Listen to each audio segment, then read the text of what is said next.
As Congress passed historic legislation, H.R. 459, also known as Audit the Fed, a coworker asked me this question: how would any of this affect my life? And it's a good question.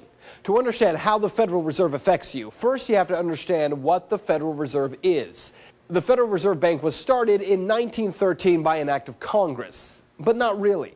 You see, Congress allowed the creation of the Fed, but the Federal Reserve Act of 1913 wasn't drafted by Congress. It was drafted under great secrecy in a meeting of associates of very powerful men at a place called Jekyll Island. I know, sounds like a movie, right?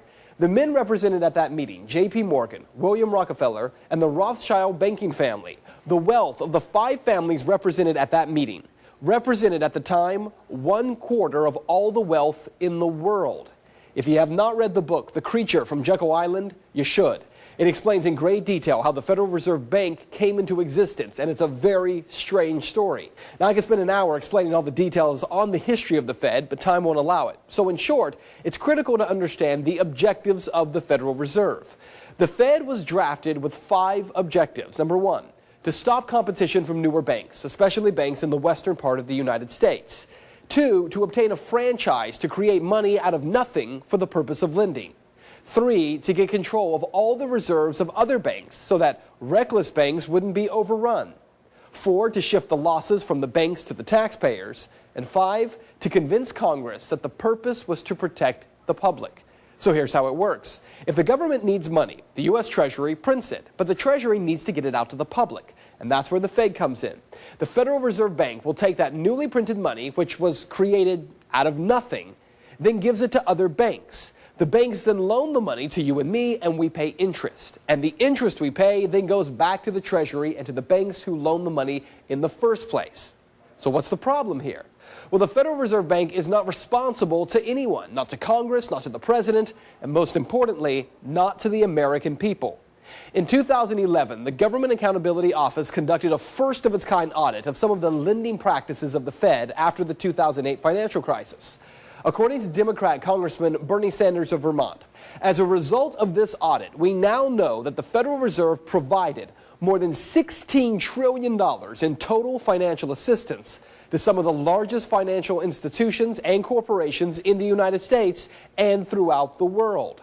Among the investigation's key findings is that the Fed unilaterally provided trillions of dollars in financial assistance to foreign banks and corporations from South Korea to Scotland. Again, according to that GAO report. Now, the investigation also found that there is no process in which the Fed prevents conflicts of interest. For instance, the CEO of J.P. Morgan Chase served on the New York Fed's board of directors at the same time that his bank received more than $390 billion in financial assistance from the Fed. Moreover, J.P. Morgan Chase served as one of the clearing banks for the Fed's emergency lending programs. And there's more. Take September 19, 2008, William Dudley, who is now the New York Fed president. He was granted a waiver to let him keep investments in AIG and General Electric at the same time that AIG and GE were given bailout funds. Now, one reason the Fed did not make Dudley sell his holdings, according to the audit, was that it might have created the appearance of a conflict of interest. So what you need to know is that this Audit the Fed bill is one of the few bipartisan efforts to pass the House of Representatives in years. 89 Democrats signed on with Republicans to support the bill. But as we told you, Senate Majority Leader Harry Reid claims that he will not allow the bill to get an up or down vote in the Senate, despite the fact that he himself spent 25 years calling for an audit of the Fed. The biggest question: why? Does auditing the Federal Reserve mean that the Fed will change any of its behaviors? Well, if not, then why not audit them? If so, then all the more reason to shine light on what the Federal Reserve is really doing. And that is Reality Check.